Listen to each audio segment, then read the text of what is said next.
Hello. How are all of you doing? Hopefully well enough. And yes, I did specifically avoid naming this episode Let's Talk About Simon. I'm trying not to lean into every single terrible piece of news. Although Simon's not terrible. Simon's interesting, but of course, I'm sure we'll talk about it. My only rule to myself today was I will not bring it up. I'll wait till somebody else brings it up. That was an easy rule because I knew all of you would bring it up. So, yeah, that wasn't hard to follow that.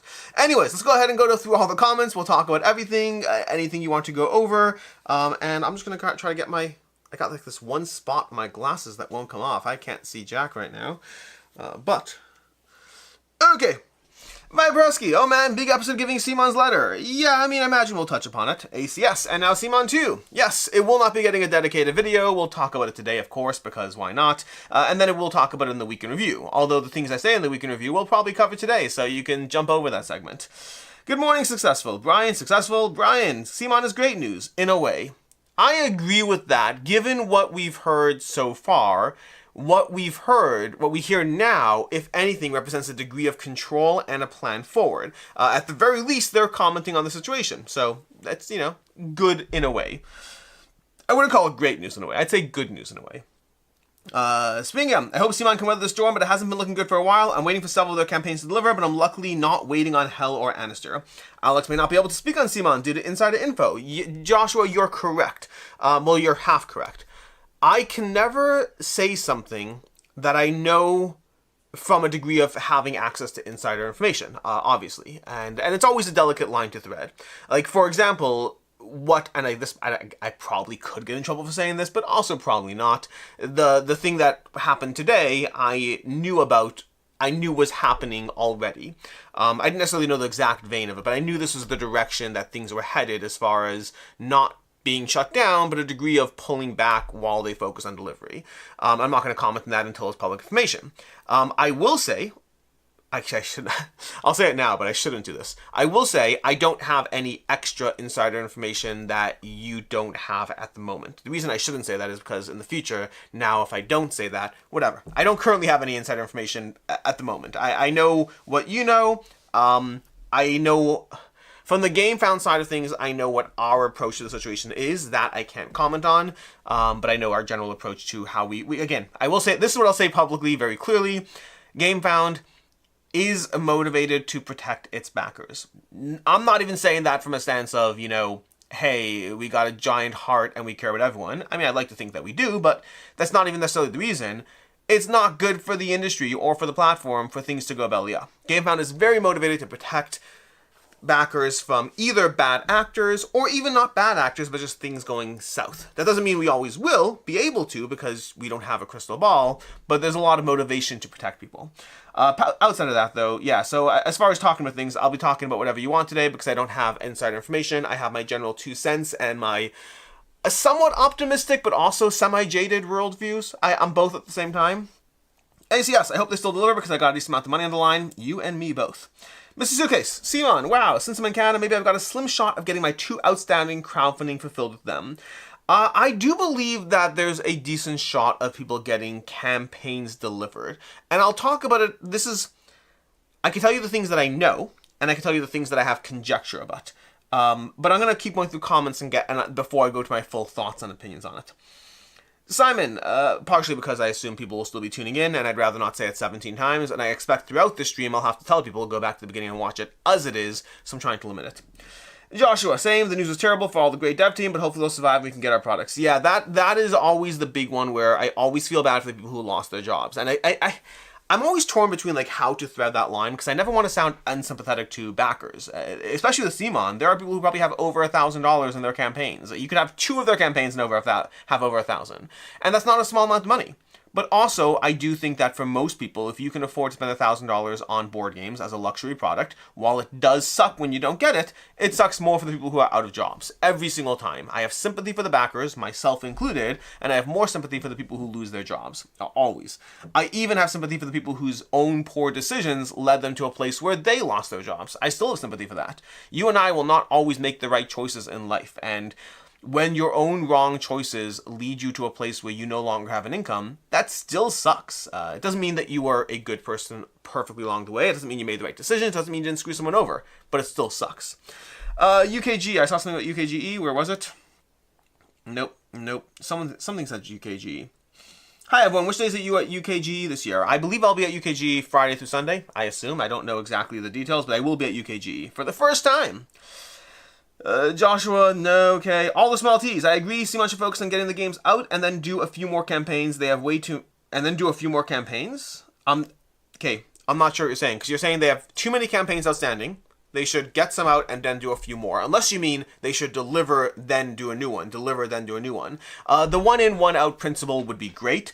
The tricky part is inherently because of the degree of instability around CMON, inherently there's going to be a dip on how their campaigns do. If they would have raised, I'm just going to make up a number. If campaign X would have raised $1 million, maybe now it raises between 600 to 900. It's certainly not raising $1 million, and it's certainly not raising nothing.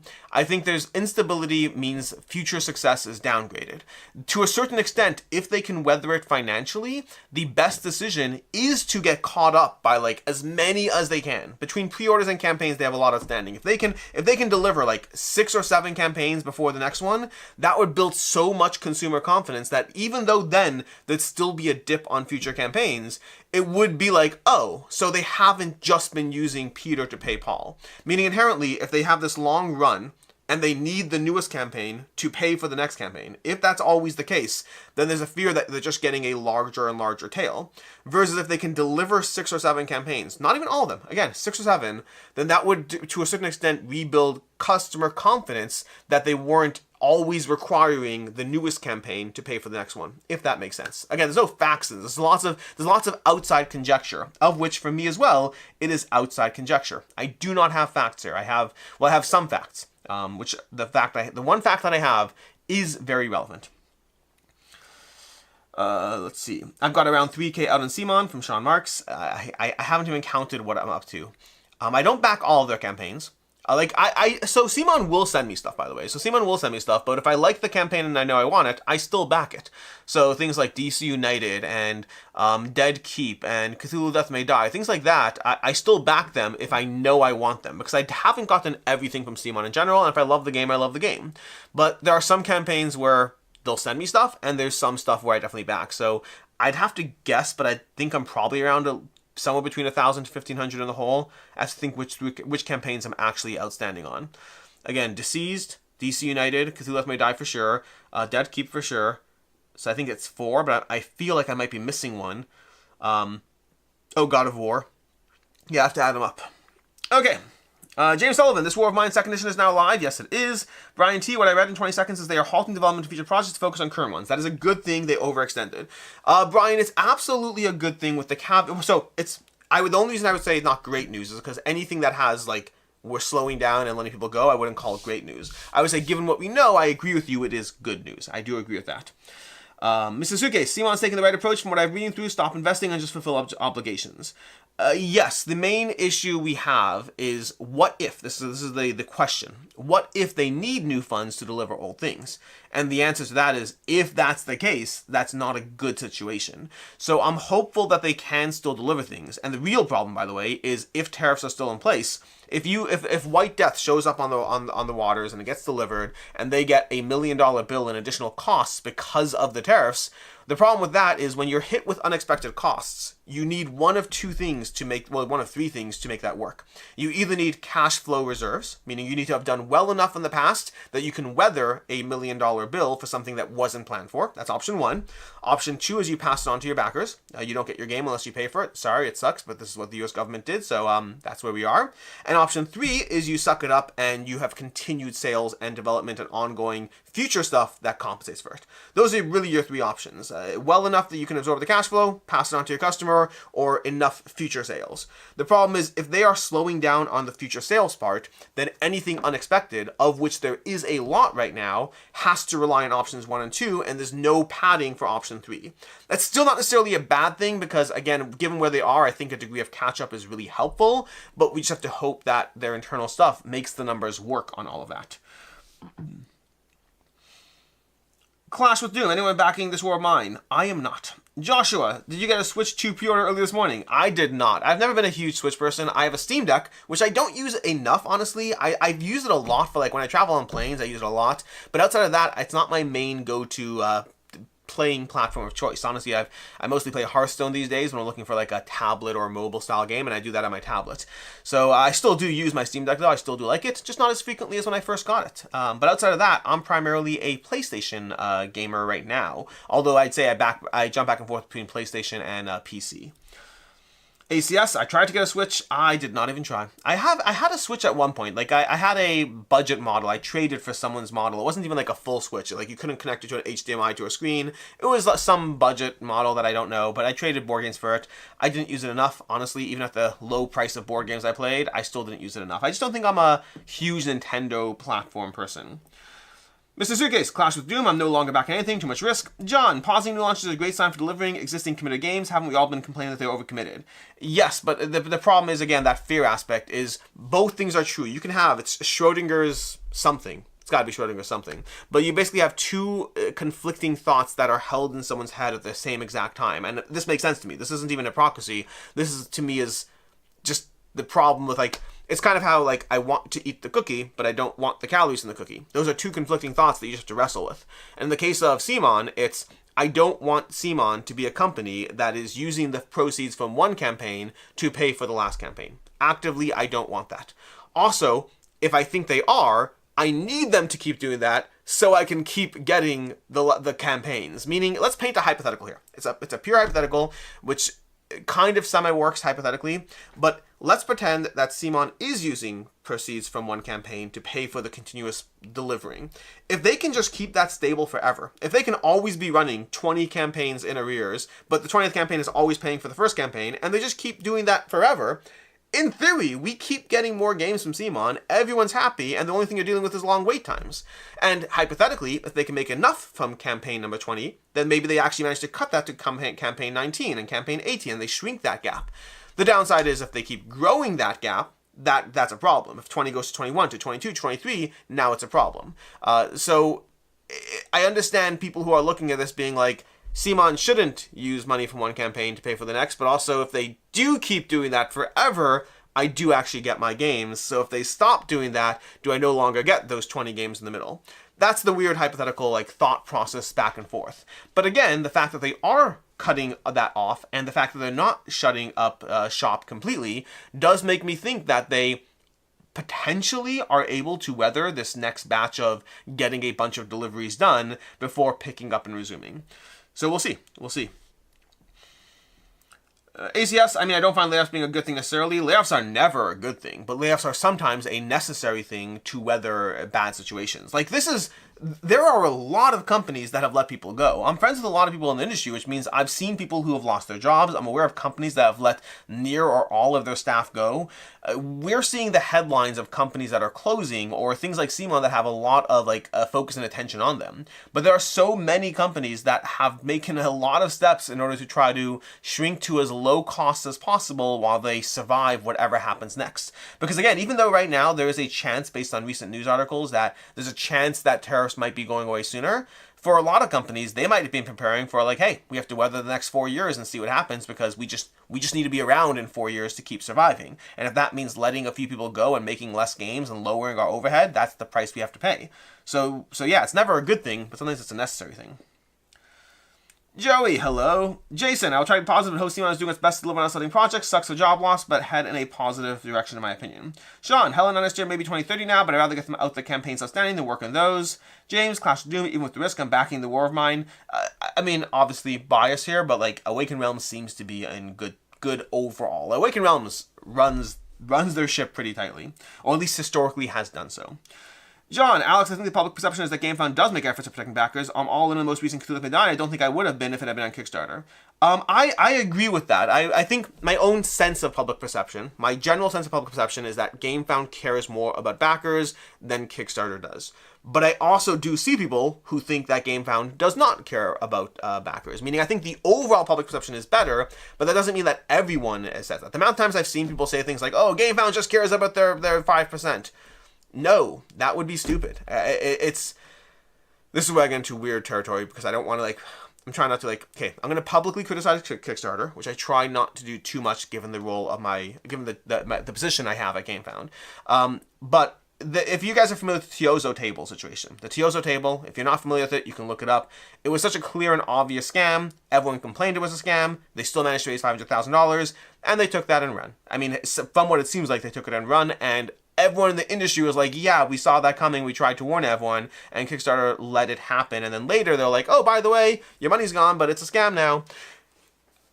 Based on what I see and am a part of at Gamefound, that would not happen there. We actively monitor campaigns that look shady. We keep our eye on things. We communicate with people. I'm not saying you'll never have money that you put into a campaign on Gamefound that you didn't get that game. That will happen. No one's perfect.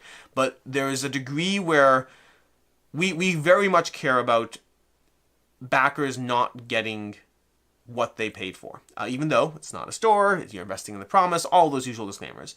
But again, I have seen people who think Gamefound just cares about the 5%, and that's why I always want to make as many reminders as possible that forget the idea that we're generous and kind-hearted. We're not stupid enough to think that is a win. It's not a win for us if we get 5% of $500,000 and now you trust the platform less. Let's see. Jason, I have 7 outstanding projects from Simon, hoping it works out. Are motion sensors for lights a problem for you on Shabbat, like in a public bathroom? That is Chicago Twilight. That is out of left field here. But the short answer is ask your local rabbi. Ask your local rabbi as far as motion sensors. The general answer that is given, this is not, again, ask your local rabbi. The general answer that is given is as long as you are not intentionally trying to get the light and benefit from the light, it's usually fine. There's a lot of caveats and asterisks. This is a very nuanced conversation. Ask your local rabbi. But anything from Alexa devices to motion activated lights, the question is, did you want and benefit from the thing that happened automatically? Nick, I'm wondering if there's a way China manufacturing to create loopholes to get around the tariffs. Price low for manufacturing, make up for charges outside of production that can't tariff. Nick, so I saw a post from someone in the industry, and I thought it was a hilarious post. But they said, after spending the last week and a half seeing everyone's opinion of how manufacturing should work and how logistics and tariffs should work, I finally understand what it must have been like to be an epidemiologist doing COVID, which I thought was both hilarious and sad. Meaning it's the idea, not to minimize what you're saying, I'll get to what you're saying in a second, but the idea that suddenly there's a lot of people who know exactly how the board game industry does work, should work, how things can be made in America, should be made in America, and how you can ship everything through Canada to avoid tariffs, even though you actually can't because it's based on the origin of the destination. So yours is actually one of the more reasonable things with a giant caveat. But it is interesting, there's a lot of, I think a lot of people come up with well-meaning ideas without looking into them or researching them, with the almost assumption that the people whose entire jobs and livelihoods rest on this, that no one is putting in that legwork. And again, I'm not saying you shouldn't come up with ideas. I'm saying that whatever you can do to research them, heck, use ChatGPT. Ask ChatGPT these questions. Use that as a sounding board, because a lot of these things are thought of. That said, yours is one of the more reasonable solutions in terms of ideas you can have, but still with massive problems. So the first thing is, I'll say within the industry, people are being very vocal about the fact that make sure that the price of what you get from your manufacturer does not include anything outside of the price of the product, where in the past it wouldn't have made that much of a difference. To give you an example, let's say you pay $100,000 for miniatures, okay? So make sure that if you paid $10,000 for the tooling and the sculpts and different things that aren't the cost of goods, make sure that is a separate invoice clearly labeled. In the past, it wouldn't have made a difference because there's no tariffs. But now that there's tariffs on the cost of manufacturing, make sure any design work, anything that isn't the cost of manufacturing, make sure to split that out so you don't get charged 145% on something that isn't actually the cost of the product. So that is going around a lot of, hey, double check your invoices, make sure they're accurate. What you're asking about moves that one step further into semi-fraud territory. Like, can we say that your miniatures are cheaper and we charge you more for design? And the short answer is maybe, but these are dangerous games to play that can result in a lot of problems for you.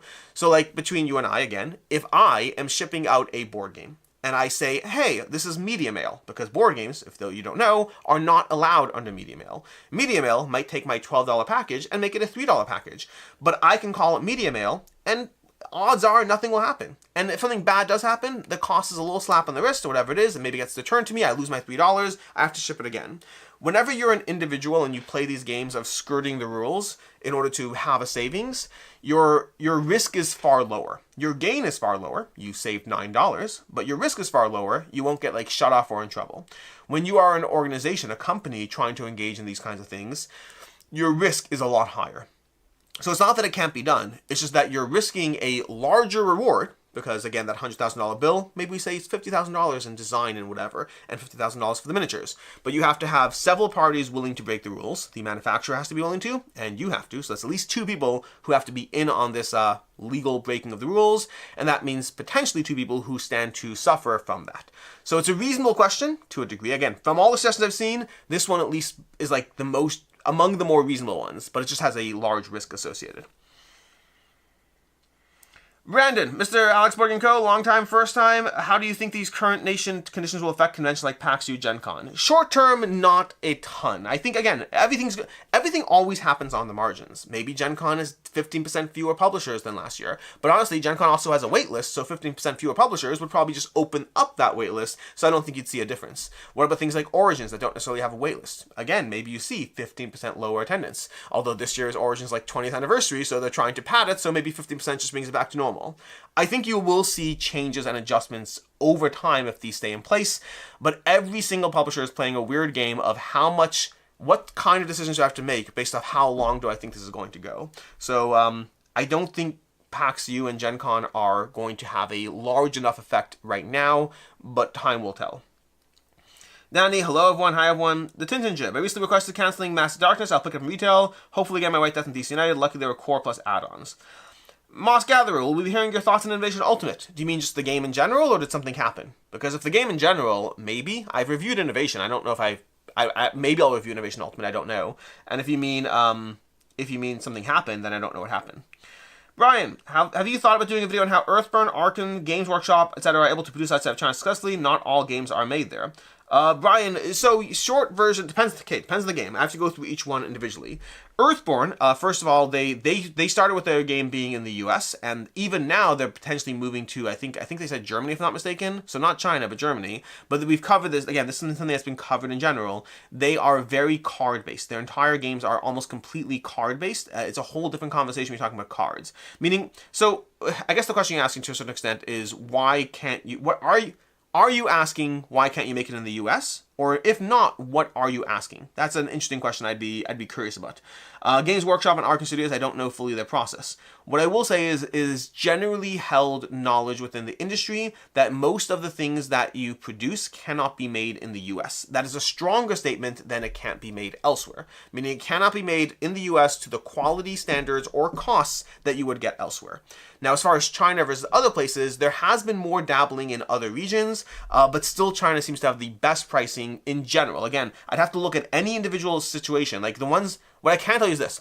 Every situation I've seen so far, I've been able to point to exactly why that's not a break in the rules. So for example, Earthbound Rangers, they made it in the US, they made a card game in the US that was fairly expensive for a card game, and they got flack for it at the time. That doesn't break the rule, that falls within the rule. I know Queen Games makes a lot of games, I believe in India, but maybe it's Germany, I have to double check which one it is, but they don't produce in China.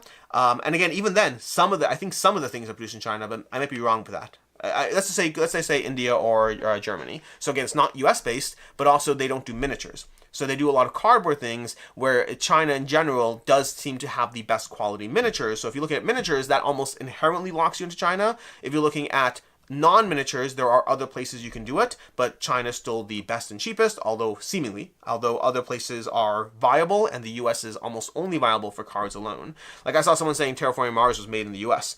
Parts of Terraforming Mars were made in the US. Other parts came internationally because, again, there's things that the US can do with certain restrictions, and then there's things that they can't. So it might be worth doing here's the problem with doing a full case study on that. I think a full case study on every place that has done something that's not China would eventually come down to an explanation of why they're different and what the exceptions are, which would serve to change no one's minds. Because the people who are sitting there saying, just make it in the US, wouldn't be changed by the video. They'd be like, that's an apologist video.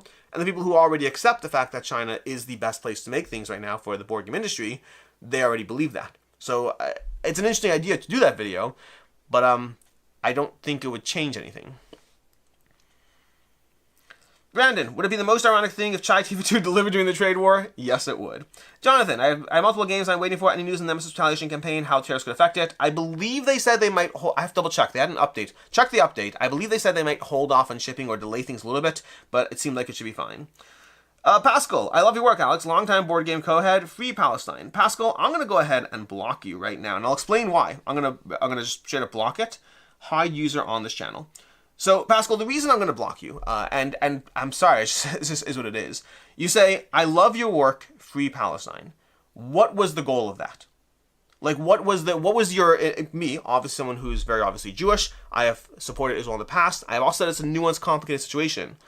What is the goal of saying that? You want to go to some video and post Free Palestine? By all means. I think it's a complex situation, we can do that. To come here and to chat and post it, however polite you are, is still stirring the pot. So, blocked. Ryan, I'm rather surprised that Dead Keep is not delivered, considering it was a pre-order that would have thought this all needed would be production. I agree with you. Tinjinjib, I think for Simon the concern is the risk of several of us cancelling because they had not done a good job of communication until now. It's a very big... Even now, there are people who are saying, I'd rather ask for my refund than worry, which is one of those self-fulfilling prophecies that you still have to do what's right for yourself, but if enough people do that, that can have a cascading effect. Matthew, too much Drek in the board game industry today. What is Drek?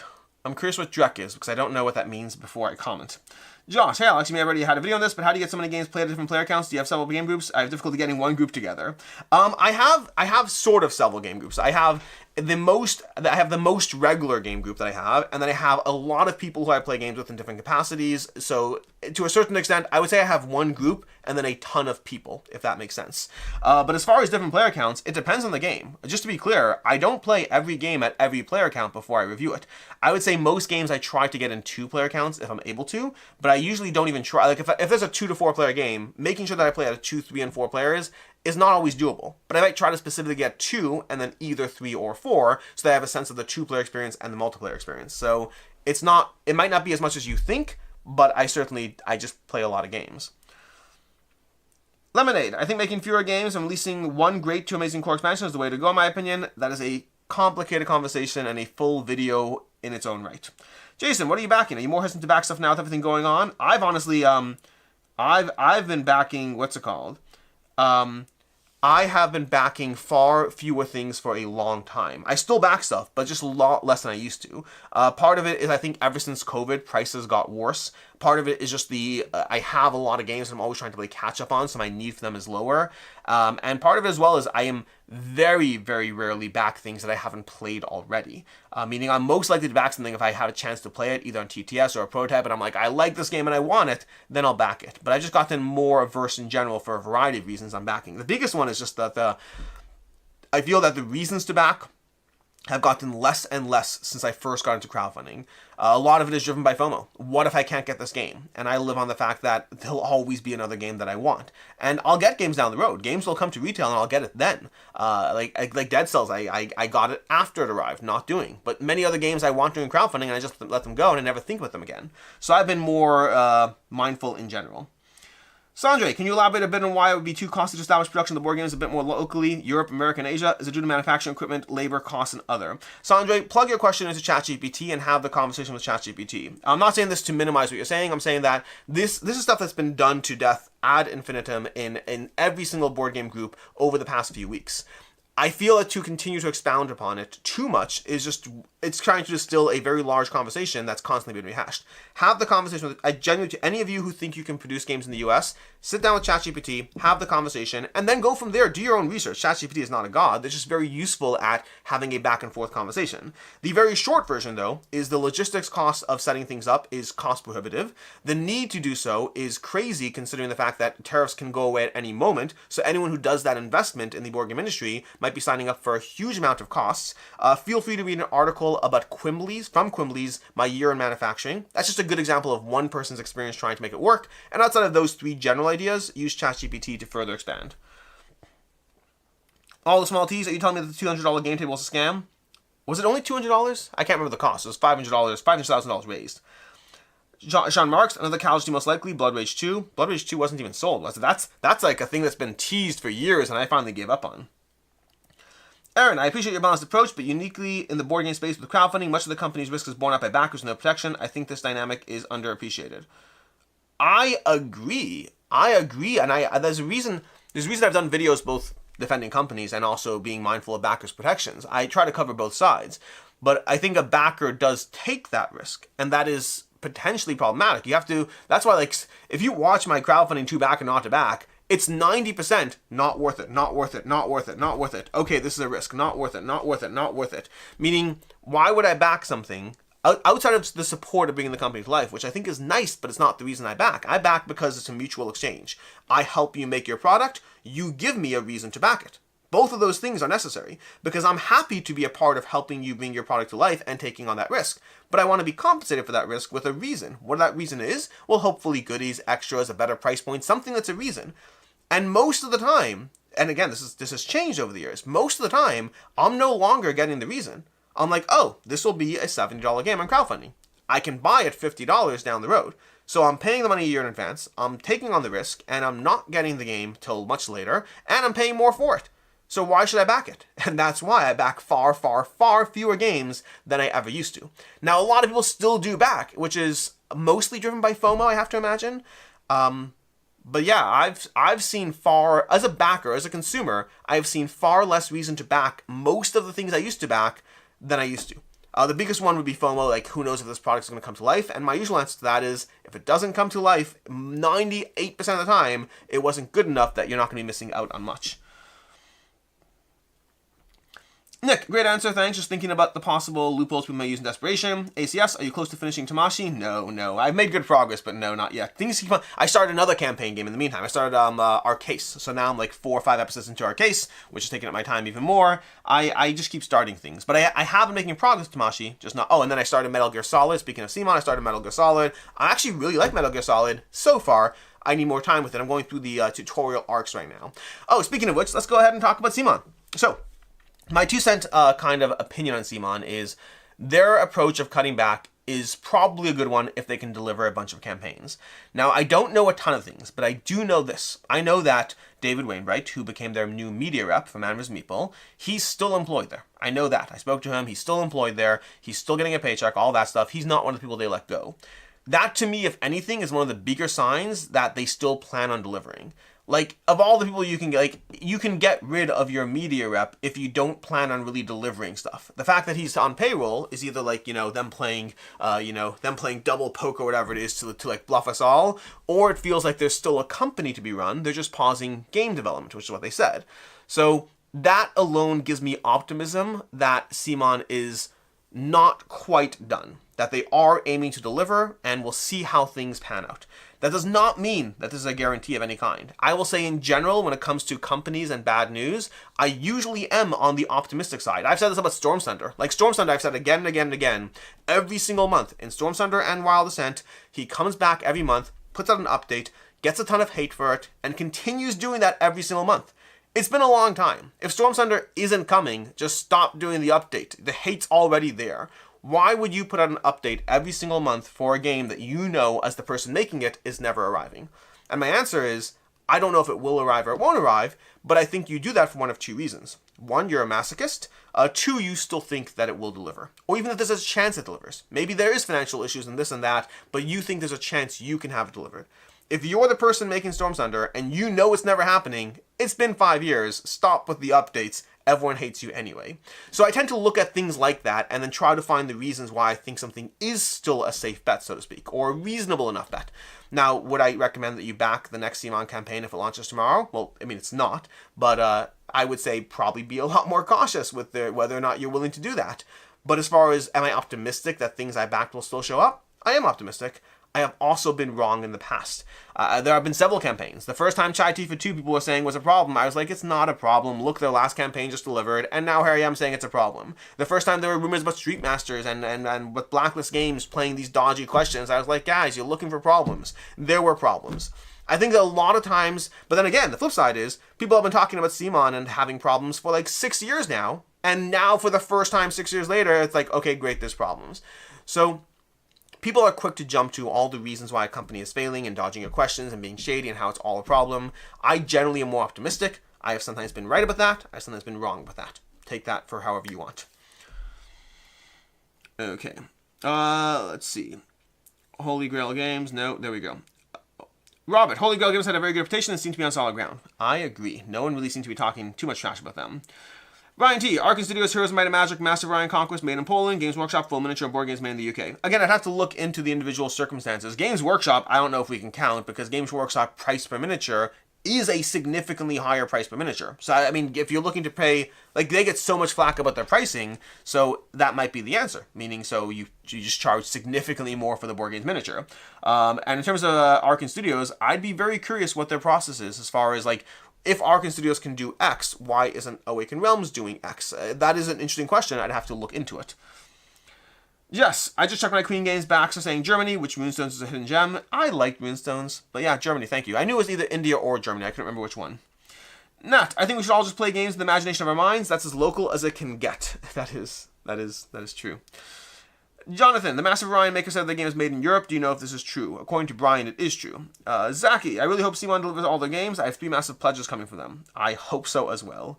Chad, thanks for all your continued open and frank commentary on the happenings in the industry and not being afraid to talk about things. Oh, I am terrified to talk about things. Are you kidding me? I was just having this conversation with another creator today where I was saying how I don't, first of all, every single time I put up a video on tariffs and anything around them or a company closing, every single time I have lost subscribers that day.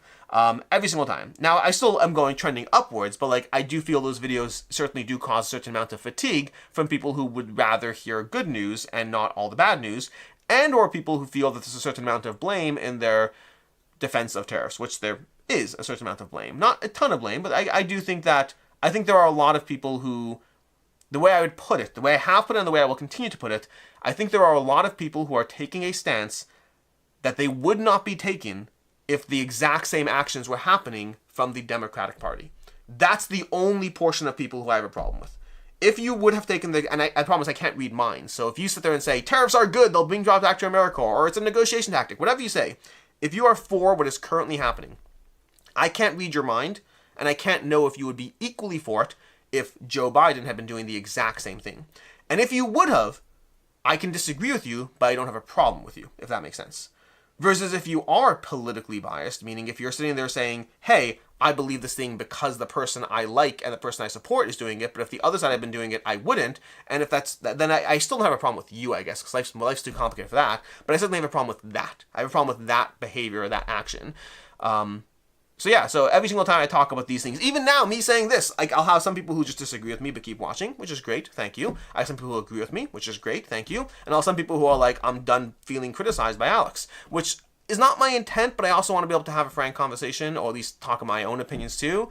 So whenever we have these real conversations of any kind, I'm terrified. I'm terrified of what it means. I don't want to lose subscribers. I don't want to piss people off. I don't want to become a channel that every third day there's a video that sounds like a bad news video, and now this channel, instead of being a source of happiness and the fun things we do with our time, which is what board games should be, is now a source of, they lost their job, that company shut down, you're not getting these games. I'm terrified. I'm terrified as to what the right move is. Do I dig my head in the sand and just focus on board games and review board games and tell you a top 10 list and the best games to play here? Or do I talk about what's happening? And then, yeah, I'm terrified. I do the best I can. In all cases, I do the best I can. And I do pay attention to what happens as far as audience feedback, because you'll never please everyone, but you certainly know when you stepped on people's toes enough. Meaning the fact that I lose a subscriber doesn't bother me, because I also get people like you who say, thank you for being willing to talk about this. And I balance all these things out, both my own personal preferences and the reactions I get. And then other times I get enough feedback that I'm like, oh, that was a misstep. And I course correct, I adjust, because we're not all right all the time. None of us are right all the time, even close to it. But if I piss off enough people, then that's when I know that I'm wrong, as opposed to knowing that you just can't please everyone. But also, thank you. Lemonade, I saw your review of Rackbusters Reloaded. I went and got the all-in pledge. What are the chances of them delivering this set, given what's going on? They seem to be. So if you have to follow a lot more. But Monolith, again, this is not a guarantee, but Monolith seems to have followed a degree of internal restructuring to adjust around how crowdfunding works. They have a whole long blog post. You can read about this on their website. If you go back a few, you can find them. They adjusted this in terms of, I think, by Mythic Battles Ragnarok, if I'm not mistaken. But they've really pivoted how they handle crowdfunding so that it seems they are in a stable situation. Seems is not a guarantee. I'm just saying from the outside looking in. Sean Marks, out of all your games, which one would you want most an expansion for that doesn't exist, and what kind of expansion? I'd have to think about it. There's definitely answers, but I don't know offhand. The problem is, the games that I most felt needed an expansion, I usually get rid of, because I'm like, I really need an expansion to like mix it up or change it. I don't have an easy answer. I'd have to like really go through my top 100 games and top 10 games and be like, this needs it. Because like lots of my favorite games have so much content already. Lost in Zarnak has tons of content. Primal, tons of content. Hanamakoji actually has a lot of content. Airland and Sea doesn't need a lot of content. So I'd really have to think about what like fits that bar. What needs more content in a way that I think would benefit from it. I don't have a good answer. My first back game was Cryptic Nature, which I was really excited about. Then after I got it, I saw terrible reviews for it, so sitting unplayed on the shelf is a reminder to research more. I did not play Cryptic Nature, so I don't have an answer for that. But yeah, I mean, that general idea is true. I've backed a lot of games. Most games I've backed, both things are true. If you look at my top 100 games, there's a lot of crowdfunding games in there. Also, if you look at all the games I've crowdfunded, very few of them are still here. So I try to be selective. Raging German, maybe not, but I'm in the same boat. 2 massive Simon pledges. Zaki, Raging German, you hope they didn't deliver. You hope they don't. I don't get that. TMISP, are the people criticizing these businesses closing their doors due to bad business practices also as critical of politicians' businesses that have failed, or consider those ventures brave and strong? That's an excellent question. Successful Geek. Yeah, early on there was great deals to back in crowdfunding. Now it's become a basic pre-order system with more risk. That. Jonathan. Hey Alex, do you think the tariff changes to the supposed 50-65% will stop some of the board game companies from dire failure, or is that still way too high? I haven't seen this. I haven't seen tariff changes to 50-65%. So I'm curious. But to answer the question, if the tariffs came down to 50-65%, I will say both things are true. That is incredibly too high. When they hit 54% for the first time, people were like, this is terrible and such a huge problem. Also, humans are adaptive by nature. If you say it's 54%, we're all like, the sky is falling, the world is over. Then you put it to 145, and then back to 54, and you're like, I can work with 54. I can make that work. We're adaptive. It's a feature. It's a feature, not a bug. But it does result in, honestly, and again, this is part of the problem, but The Art of the Deal, one of Donald Trump's books, one of the things he talks about is the nature of you constantly move the goalpost so that you move it back to a place of normalcy. That seems like a win for the other party, which we might be seeing play out in real time. NOS activated. I stopped backing. I stick to retail. Aaron, agreed. I do watch your back and not to back religiously, and I've seen you balance the value and risk. Hoard the board. I backed Sybil on Kickstarter, and I played at Spill. Still a risk, but the game was so much fun. I liked Sybil. I enjoyed it. I thought it was interesting.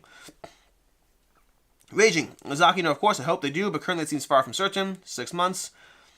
Asaf, Alex, let's talk about something positive. This war of mine. Are you excited for the campaign? You're funny, Asaf. You know I don't like that game. Not. I appreciate the healthy optimism in general from you, Alex. Constantly living in pessimism is miserable. That's part of the thing I've struggled with a lot recently, because I feel I usually do live in optimism, and I feel that recently I've been more in pessimism. Not pessimism for you or me or our ability to play games. Like, we will be fine on our ability to play games. I think it's just the industry. Again, I know people who've lost jobs. I know people who've shut down companies. I know people who are affected by this. I know people who are going to leave their job and chose not to. Even Gamefound. Gamefound recently, like, we put out a thing, like, we were hiring, whatever. We were going to hire more people. We cut it back because of, there are real-world impacts to what's happening in ways that are going to have long-term effects, or might have long-term effects the longer this goes on. But, like, you and me will play games. We'll be fine. Like, someone posted, like, oh, even reviewers are at risk. I'm like, honestly, I don't think they are. If anything, if games become more expensive, a reviewer's job is more important. More people will watch reviews if that game is 50% more than it used to cost. I'm fine, and I'm totally dandy. Totally. It's hard not to watch everyone around me whose lives and careers are built around this falling apart and not be to some extent affected. I got another comment in my video recently that said, can we stop calling this, because I've been saying the darkest timeline in a few videos, partially because I'm watching Community right now, partially because whatever. I've seen a lot of people also using the term darkest timeline, and if someone commented saying, can we stop calling this the darkest timeline, like, it's not. Like, during COVID, people died. Like, no one's dying right now. And they're right. They are right to an extent. I think there's a lot of good in life in general. If you watch The White Lotus, it's a random tangent, Season 3 of The White Lotus, no Season 2. Season 2 of The White Lotus. No spoilers. No spoilers at all. There's a scene where someone's being a little bit like, oh, life sucks and it's terrible and all that. And someone else is like, what do you mean? Like, we have so much. We have so much going for us. Like, look at history and look at all the points in time and look at how everything could have been at any given point. And look at all the things we have at our fingertips. If you can't be happy now, when would you ever be happy? And I loved that scene because that's generally how I always feel. Generally how I feel. I've constantly quoted this America's Got Talent episode, whatever it is, where some singer dying of cancer, like, she sung beautifully and she's dying of cancer, and they're like, but it says you're dying. You seem so happy. And she's like, yeah, you can't keep waiting for everything to be okay to decide to be happy. I usually believe very strongly in the fact that everything is great. And even now, life is great. It's not great for everyone. But life is often very, very good. And we often have a lot of things. We live in an age of so much, too much at times. That doesn't mean that I want to see companies close to solve the too much problem. Both things are true. Like, if I one time put out a poll question of, would you want no more games to come out for like 2 years so you can catch up? And most people are like, yes, I would like a 2-year break from board games. And that's true. I don't mind a 2-year break from board games. I really personally don't. I don't want that 2-year break to come at the cost of people's livelihoods and jobs.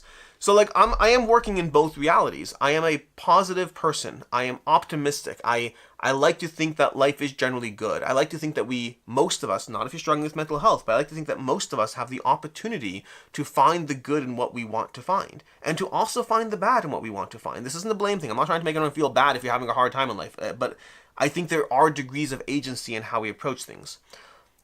And which is why I've wrestled a lot with the videos I've been putting out recently, because I don't want to be a source of doom and gloom. I don't want that. But I also don't want to dig my head in the sand. I think it's important that people understand the real-world impacts of the people losing their jobs and the effect to this industry.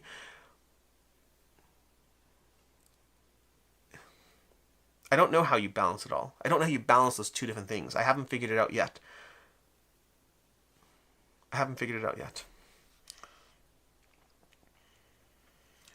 Let's see. Brian, Alex, if you're curious, Squidmar just did a video on how Arkane Studios produces miniatures in the factory in Poland. I can always link it to you. I'd happily see it. But here's the thing. So to look into this, you have to like actually look into it. So the question isn't, okay, wait, what can Arkane Studios do? The question is, what is Arkane Studios doing? Why do other companies feel that they can't replicate that? That's a very interesting question to go into. And I'm not saying that to dismiss it. I'm saying here's what I believe is clear from overall consensus. You cannot produce these things in America. That's a very clear overall consensus. The ability to shift from China to other places, that is far more nuanced. I've seen a lot of things about, how one of the factories in China, one of the companies there, has a factory in Vietnam, so they're able to outsource some degree of knowledge there. So there are different things you can do. Meaning, as a baseline idea, the cost of living in different areas, because there's so many different factors that go into factory production. But one of the baseline ones that you kind of can't get past is cost of living. Because even once you have the knowledge, the expertise, the tools, the tooling, the machines, once you have all of that, which all of those represent infrastructure investments, but when you're done with all that, you still have people who need to sit there and do the thing that needs to be done. And that's where cost of living, which currently is being called slave labor, even though there's no evidence to suggest that any of the board game factories are engaged in slave labor, and even though the people who visited those board game factories seem to indicate that there's no slave labor, or at least no sense of slave labor, but the people who need to support their opinion will call it slave labor.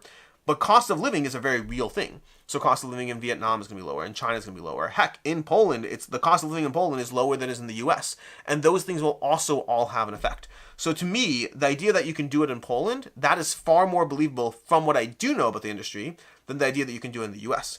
But that still leaves you having a very reasonable question. Okay, great. Then don't purely invest in China. And that's a more complicated issue as far as how many people can pivot and adjust, and should they pivot and adjust based off of tariffs that come and go. But the idea that it could be done in Poland doesn't surprise me. The idea that it could be done in America, based on what I've seen, that would surprise me. Okay. Hoarder Board, Alex, what do you think that Pandasaurus games moving their part of the production to Europe and doing more localization? So this I guess I kind of touched upon it to a degree. Ryan, other than Arkane, who else has used their process, and how does that game perform? So again, accessible, relevant question to a degree. Brian, to your answer. As for the reason my question, when the conversation is constantly have to produce in China because it's not viable elsewhere, these examples disprove it. So I believe the conversation is you can't produce it in America. Meaning the can't is on you can't viably produce it in America. I'm not saying it can never happen, But from what we've seen, you can't viably produce in America right now. You can viably produce elsewhere. The question there isn't viability. It seems to be that China is the best place to produce in terms of the overall cost and infrastructure. But I don't believe it's not viable to produce elsewhere. I think it's just optimal to produce in China. Now that does change as far as the question of, well, do you want all your eggs in one basket? The more these things happen, the more COVID happens and that you're vulnerable to like whims of changing tariffs, I agree with you. There's more reasons to branch out. But I don't think those reasons are as compelling as you think they are. If you're a company right now making a choice as far as how to change your entire board game production, do you do that? Watching the tariff landscape right now, are you, Brian? Brian, right now, are you confident in any way that we're going to have 145% tariffs 90 days from now? Would you change your entire business model because of something that might not last 90 days? Because that's the problem. As a business owner, you have to make real decisions. These aren't hypotheticals. It's not like you snap a finger and you order the product from Target instead of Amazon. That's not what we're talking about at all. We're talking about businesses that have to make giant decisions as far as what they do and how they do it without an understanding of what the economic landscape is or how it's going to be. If every single business owner had the knowledge that 145% tariffs would be in place for 4 years, I guarantee you there'd be more changes to where things are produced. Not to the US, but to other places that are viable, if not necessarily as good, or even if they are as good. But so like I both hear what you're saying and also think it changes nothing as far as a business owner's ability to make a reasonable decision on how to operate. Totally jacked up. Adults should be able to have frank conversations and agree to disagree. I agree with that. One of the reasons I love Brian's great. Brian will send me emails. I like Brian. I'll always engage a lot more with Brian than like with somebody else who disagrees because I know Brian's operating in good faith, willing to continue the conversation, has been around and consistent for a long time. I like the ability to agree. I like the ability to have reasonable disagreements with those that we can trust that are coming from a good place. Nat, message retracted. Nat, what are you doing? I hate when people retract messages. Sean, how far behind am I? Okay, not crazy far behind. Not crazy far. Sean Marks, also it's 157. I will go at some point, but I'll keep going for now. I'm enjoying the conversation. Sean, pre-painted high premium cost miniatures and limited runs from Squidmart aren't quite the same thing as what we get for board games. Warhammer also fine, but look at the cost. Yeah, that's why Games Workshop I'm willing to say like, hey, maybe it's just the cost. But Arkin is a very reasonable question. Like these questions that Brian is asking are reasonable questions to get into, and Arkin's ability to produce. I don't know if they're the great. I guess it depends on the game. I think some of the games, like Masters of Orion, from the prototype I got, the miniatures were good, not great. But they've produced pretty good miniatures in other games. So honestly, at one point they had amazing miniatures. So it's case by case. But I think Arkin is a very reasonable company to look at and say, look at what they're doing. Can we emulate that? What degree of emulation should we have long term? Short term, I don't think it has any bearing. OJ, I say keep making your vids that you want to make. Don't punish the messenger for the message. Generally, my goal generally is to do the thing that feels right for me. That's almost always my goal. But if I do the thing that feels right for me and I get enough pushback, you check yourself. This is like no different than life in general. Like, if you make a joke, okay, let's talk humor, okay? Humor can be all kinds of racy or problematic in any number of different ways. The nature of jokes can lend that way. But if you make a joke around your friends and all of them but one laugh, it doesn't mean that your friends are good people, but it means that at least you have a kind of a sense of, okay, great. Like, that one person found that a bit insensitive, but overall it was well received. If you make a joke that's a little insensitive to any kind of gender, ethnicity, whatever, and none of your friends laugh and they all look at you, pivot. Pivot. We do want to learn from our surroundings. We do want to learn from how things are received. It doesn't mean that you could have no one laugh at your joke and they could all be wrong. But that requires a bit of a leap. What's more likely, that I made the wrong judgment call or that they're all wrong? So that's why I will always do what I think feels true to me. But when there's enough pushback, then I adjust and pivot. Asaf, regarding UKG, what are your expectations from the conventions? Any plans you can share with us viewers? None. I have zero plans. I'm going to be putting up a Gamefound calendar at some point to do a bunch of Gamefound meetings. I will be meeting with publishers on the BoardGameCo side. I assume. I haven't even double checked, but I need to be. I'm on the media list, so I should get emails at some point. Outside of that, I'm going to browse and then just hang out with people I like. That's almost always what I do. Jacob, The Last of Us Season 2, Episode 2. Abby's golf game is on point. I don't know anything about that. Sandre, what's your thoughts about... I watched The Last of Us Season 1. I didn't care enough to keep going. For context, I never played the video game, so I'm not emotionally attached to the video game. I thought Season 1 was so slow that I just didn't care. But some people like slow. It's very well received, but I just didn't care. Sandre, what's your thoughts about mastering a few board games versus playing a lot of different board games? It's just a choice. It's a choice as to your preference. I would rather play a lot of different board games than master board games. I don't actually like mastery. I did a full video once on this about, one of my old school videos back in the day. Old school video. But type in BoardGameCo mastery, it'll probably pop up. I actually cover what I don't like about mastery. I think that mastery means that, in general, if mastering a game means I can't play with my friends for fun anymore. I can only play it against other people who are also trying to master the game. So given that my main goal of a game is to have fun, even though there's something satisfying about mastery, it limits the pool of who you can play that game with, so it gives you more fun in a specific narrow arena, but then lowers the amount of fun you can have overall. And nobody likes the person who plays the game that they are amazing at with everyone else at the table who doesn't know how to play. That person's not fun at all. Yes, I follow multiple game channels, and you are my source of board game news as a whole. Things are not going well, and you do a good job of covering it. Thank you, Jess. It genuinely means a lot. Again, it means a lot. Horde of the Board, thank you for your response in the video where you said you supported Trump the first time. My disappointment in you, I understand and don't agree, but I understand. We'll keep watching the channel. I don't remember what there were some people. It's interesting because I specifically covered the fact in that video that I supported Trump. And the reason I did so is because I know that I'm going to get heat for it. Again, everything I do terrifies me. But I know I'm going to get heat for that. But I think it's an important thing to say, especially when you're hoping to appeal to people who are in the middle or have supported him. So, it's important to note, the world of people who are against these things are not always, people who hate everything Republican and to the right. It's more complicated than that. And then people's responses to that were mixed. There were some people who were like, I can't believe you voted, again, not voted because I didn't vote, but supported Trump. And then there were people who were understanding and appreciative of the fact that I'm willing to say that. And I'm just willing to have the conversation. As long as people are respectful, I'm always willing to have any conversation. Brian, he addressed that card-heavy games can be handled in the US, other countries, but most of the manufacturing with the best value and quality right now from China. But again, Brian's point there is reasonable, that he's saying, okay, great, well, what about other places like Ark and all that? And I addressed them, but yeah. Then again, I'm catching up from 15 minutes ago, so I have no clue what's happening. John, Alex, keep enjoying what you do. If you stop enjoying it, it's lights out. Oh, I do generally enjoy it. Jacob, other than Clank, what are some good deck builds with a game board? Arnak and Dune Imperium don't count. Those feel like worker placement over deck builder. A Few Acres of Snow is a classic. Trains is still pretty fun. I prefer Dominion, but Trains is pretty fun if you like that. Sean, I've been teaching and playing TAC weekly with coworkers since the chess group growing. It's been a hit. So happy you spread the word of that game. I love TAC. Jason, I have 3 CMON games waiting to deliver. I do hope their pause in development can save them the money they need to move forward and survive as a company. Brian, humans are adaptive. All you hear is a Switch 2 is way too expensive, then it sells out. So, was it? I'm not sure how to easily answer that. Okay, so, one second. Okay, let's address that one. There's a very common thing that people say something is too expensive and then do it anyway. The most common example I can give of this is every single time Netflix raises the subscriptions, and every single time people are like, we're going to cancel, and every single time Netflix is like, we're going to do it again because it keeps working out well for us. What people complain about versus what they do is a different conversation. That's 100% true.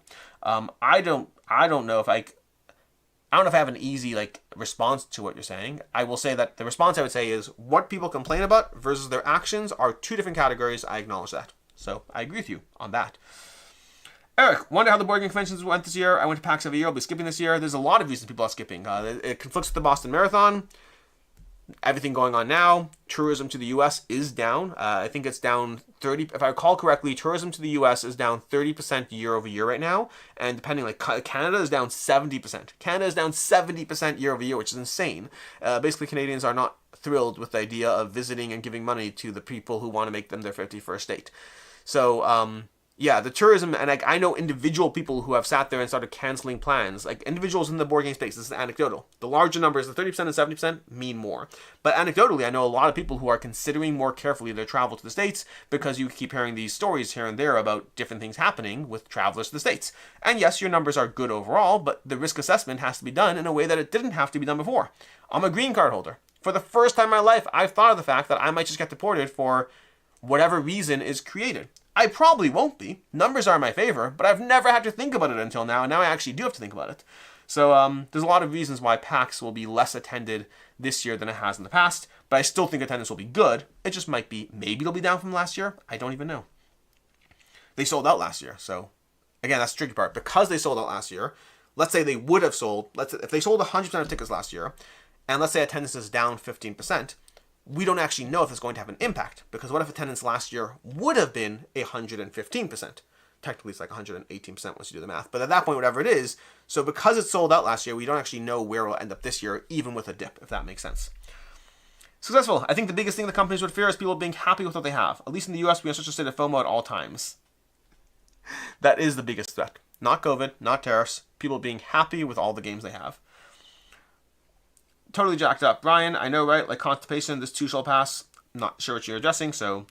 Raja, I really enjoyed listening to your points of view, even when I disagree with you. I get to understand why you have the point of view, and it gives me something to ponder and research. I appreciate that. I mentioned ChatGPT a few times during this video, and I'll say that I have frequently gone to ChatGPT and asked it to challenge my opinion on something, because I find it so helpful. If you want to don't just if you have an opinion on something and you want to be well informed on that opinion and come across like you actually know about the thing as opposed to not knowing about the thing, then you don't look for things to support you. You look for things to challenge you. This is something I learned way back. I want to say in 9th grade was the first time I took a debate class. And in order to actually engage in debate, you don't just research your opinion, you research the opposing opinion too. And I've changed my mind at times because of that. There have been things where I've been oh, my very first thing ever, way back when, I was in favor of capital punishment. This was in 9th grade, so don't judge me on this either way. Either direction, whether you agree or disagree, is 9th grade me. But one of my things was that I didn't feel that you should, if someone is guilty of a crime that should get capital punishment, why is the U.S. paying for it? Why is the country or whatever it is paying, whatever country you're in, paying for that person to be held in prison for the rest of their lives? That seems like such a waste if they did a crime that was bad enough. And in the process of researching it, I found out that it's more expensive to kill people than keep them in prison their whole life. And I was like, oh, well, in that case, I completely changed my opinion of that. Look into things. Your opinions will change. Ask ChatGPT to counter an opinion you have and to give you the opposing arguments. And then if you want to feel supported, go both ways. Okay, well, what are the counter opinions to the counter opinions?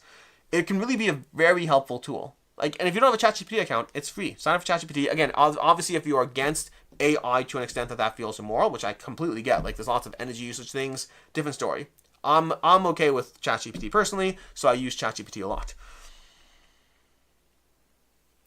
Nat, I think it's one thing to react to bad news with concerns and fear, another to be constantly expecting bad things and just being jaded and cynical about everything. I'm going to grab a tissue and blow my nose. Got a little drip, 1 second.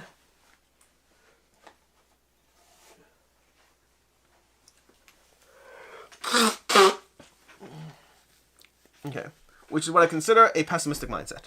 Robert, Alex, only be afraid of not doing, saying what you feel needs to be talked about, not others' reaction. You be you. Thank you. I think Nat should have a wrench. Done. Where's Nat? Nat. Moderator. Done. Standard moderator. I don't even know what the difference is. Okay, Nat, you have a wrench now.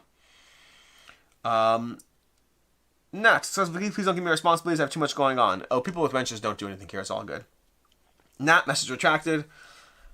Nat, I'm ever responsible here. That's what I'm talking about. Todd, it's important for people and content creators to discuss how decisions being made with tariffs are impacting the industry and consumers. It is important, but I also don't want to give off too much doom and gloom. Because again, for most people, life is fine. I plan on doing a video soon of top 10 cheapest ways to play board games, or whatever. Basically, ways to play board games that are not expensive.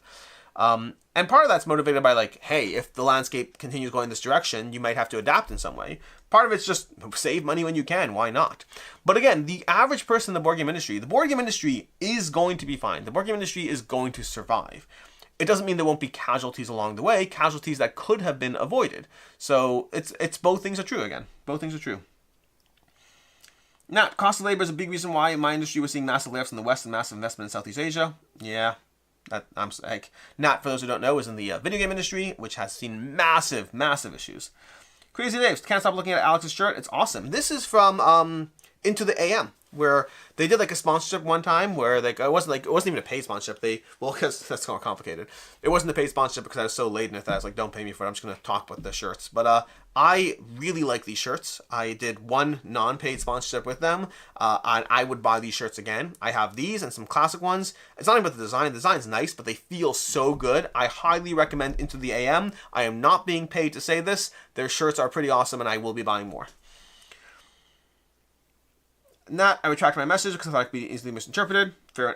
You should retract the messages you need to retract. I just have FOMO. Successful. I think one of the fundamental flaws with changing the way board games are being made is that these tariffs weren't based on tariffs, it was based on trade deficit. Yeah, to an extent. So who is to say the same problem doesn't happen elsewhere then? So I didn't want to get too much into that, but I do agree. The problem is if let's say you say I want to go to Poland and make my games there. Well, at one point there were tariffs everywhere. Then they went away and never except for China. I do think that the idea of not having all our eggs in one basket does make sense. It's not an instant solution for everything because tariffs can happen anywhere. But the idea of spreading out where board games are made, I'm very for that long term. I just don't think anyone can reasonably expect to make those kinds of gigantic decisions in the short term. And there will be small pivots. There will always be small pivots and adjustments in different ways. Ryan, to answer your question, does the business make immediate change? No. The problem right now is uncertainty to your point, but this sets the standard moving forward to look at other opportunities. Brian, you and I are complete alignment in this particular point. I do believe completely that wherever board games can sustainably be made in a way that lets the company continue to business, I think those opportunities should be explored. Between COVID and tariffs, we are certainly seeing don't have all your eggs in one basket, or don't have 95% of your eggs in one basket. I think there should be exploratory opportunities to look into other areas. I think the last time to be able to do that is when your company is looking at a major cash crunch because of the way tariffs have been handled until now. So we're in agreement on the theory. The practice and execution, this is the worst time for a company to take any kind of degradation in quality, uncertainty of production, investment, when they are currently hurting. Like, this is going to hurt companies. And again, the extent is going to be different. But even the companies that are surviving and will do fine, they just took a hit in terms of anything from planning to cash flow to who knows what. So this is not going to help that. But should it be done? Yes, it should be done. All the small T's. Since you brought up the Steam Deck a while ago, Monster Hunter World and Rise on sale on Steam. I tried Monster Hunter World. I played it for like half an hour and did not care at all. And if you're like, well, it needs more than half an hour, probably. But like, there are games don't always shine after half an hour, but I want to be like a little bit invested, and it felt so tedious to me. Like, it's me. This is clearly me. It's very well rated, very well received, but I did not love it. Alphanese, member for 27 months. Sorry for not calling out when it happened. Thanks for always willing to share your opinions, insights, and perspectives on everything. Thank you, Applebee's. Raging German. While they might say otherwise, I don't think that's Simon's actual intent. They probably just realized that going on like they did in previous years isn't just feasible for them anymore. JB, do you think Greater Than Games will deliver on the pre-order and backup games? I have no idea. Oh, are we almost at the end right now? We're almost at the end. I'm catching up over here. Joshua, do you think we ever see the Dead Reckoning big box in North America? I'm bummed they're stuck in China. I assume they will.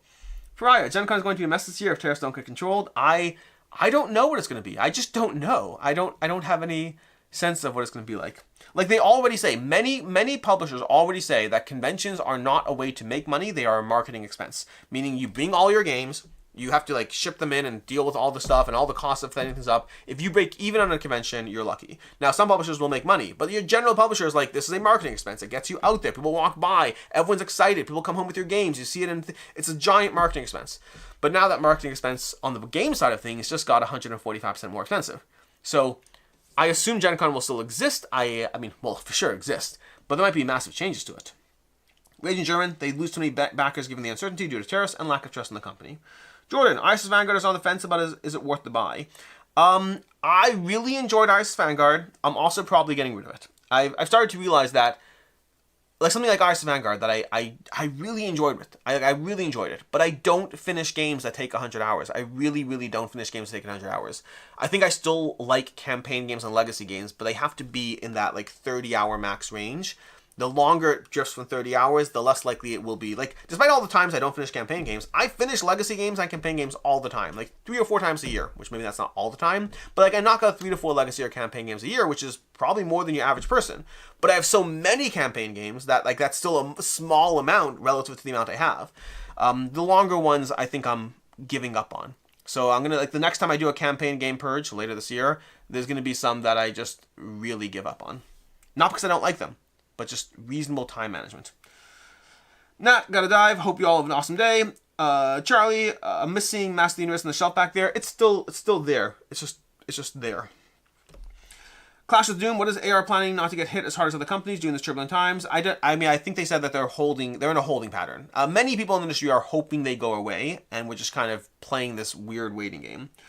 Ryan, there's no good time to investigate. Companies will not investigate as long as status quo works for them. Would they investigate outside China if the situation stayed the same? Doubtful. You're not wrong, Ryan. I don't have an easy answer. Meaning, maybe the hopeful situation is that they wouldn't have investigated before, but now they can't investigate because, if anything, money's tighter. But maybe 3 years from now, people are like, let's start dabbling or whatnot. Maybe that will happen. I don't disagree with you. I think the closest thing I have to disagreement, the closest thing I have, and even this is not a disagreement, and I'll explain why, is let's say, and let's actually pick another name. Okay, I'm gonna pick a name in a box. Who's a semi whatever candidate? I don't even know. Let's pretend Kamala Harris. Okay, let's pretend she had said there will be tariffs on the board game industry starting in 2028. Okay.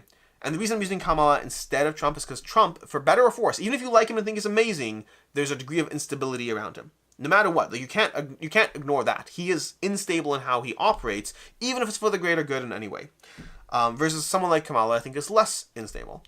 And so if someone like Kamala Harris had said, or Joe Biden had said, hey, effective 2027 or 2028, there's going to be 145% tariff on board games out of China, and that's going to stay in place for a 3-year-long period. Okay. That could have been an interesting conversation as far as incentivizing things outwards, while also not necessarily like we can start having interesting conversations. The reason I say only partially agree is I don't even know if those things would work. I don't know if that would just result in lobbying against it. I don't know. It's hard. I agree with you that there's never going to be a good time to investigate outside, but never also includes when you hit a company in their cash reserves. Let's see. Successful. What's the benefit to making the tariffs happen so fast compared to announcing they're coming? Well, in the case of Trump, nobody would have trusted him anyway, so that's why I specifically just used the example of Kamala, but yes, you and I are on the same page there. Brian, they were announced, if you listen to all of Trump's campaign promises, he said it's one of his administration goals, then he took office, and then they were announced in the press conferences. He announced the first time round that he was going to be doing tariffs, and then board games got an exemption, so every single board game company that ignored it this time round, just following the pattern from last time, they didn't give any numbers, so people in the board game space, if you actually, again, if you're, there's playing board games, and then there's the board game industry. Within the board game industry, people were preparing for tariffs. But they thought 10 to 20% tariffs. That's what they thought, because that's kind of what happened last time. And then these massive scale tariffs happen, and you're like, oh, you didn't warn me about tariffs. That's not what happened here. That's not at all what happened here. So yes, there were warnings. Yes, some publishers, I know for sure some publishers were preparing for the possibility of tariffs. And no one thought it was going to be 54%. They were preparing for 10 to 20%. So yes, there were warnings. They weren't ignored. No one had any clue what's happening. Jordan, any thoughts on the definition of this war of mine? None at all. I haven't even looked at the campaign page yet. I'm not a huge fan of this war of mine. I think it's brilliant as far as what the game's trying to do. I just don't want to do that. Prior, given the high cost of labor in the U.S. manufacturing, most of what we're left will never come back. That's just a reality. Most, yes. I think there are very specific industries where manufacturing can be brought back in certain ways. And I'm all for specific tariffs in ways that affect that. I'm not against trying to motivate jobs back to the U.S. There's pros and cons around everything in life. Life is complicated. It's never as simple. Yes, did you see the announcement from Stonemaier Games filing legal action? I did see that. I don't know if I care either way. I'm not against it. I'm not for it. Do I think anything will come of it? No. I don't think... Trump's currently at a place where he kind of ignores the Supreme Court right now. Ignores is a loose word. You have to it's not like they ignore. They're like, oh, you can't do this, and he's like, oh, I don't have the ability to do that. It's definitely dancing with ignoring. So do I think a loss is going to make a difference? Cry for Pauls, please do not forget that it impacts mainly U.S. market. Might not be that of an issue for non-U.S. companies where their main market isn't U.S. True. Absolutely true. Anyways, it's 2:20. I want to go till I caught up with questions because we're having a good conversation today. But I'm going to go ahead and head off and do other things because I always have other things to do. What am I doing next today, actually? I don't know. I'll have to figure out what I'm doing. I've timestamped my 4 o'clock video. That's not fully timestamped. At 4 o'clock today, I'm going to be doing an Apex Legends unboxing with my chaotic 4-year-old. So, he's not 4 anymore. I don't even know why I said that. Is he 5 or is he 6 now? I should know his age. I can't remember if he just turned 5 or if he just turned 6. This is a problem. Anyways, I did a chaotic boxing with my undetermined age child right now. That's going to go up at 4. In the meantime, I'm going to say goodbye to all of you. Y'all are awesome people, and I really... Hey, Joshua, don't judge me. I got 4 kids, which means 4 times a year I have to remember what the new age is. I have to remember my own age this past year. I have to remember IH too. It's tough. Life is tough, man. It's hard. Anyways, until next time, I hope you have a good one. I'm Alex Radcliffe from BoardGameCo, and I said you hope you have a good one.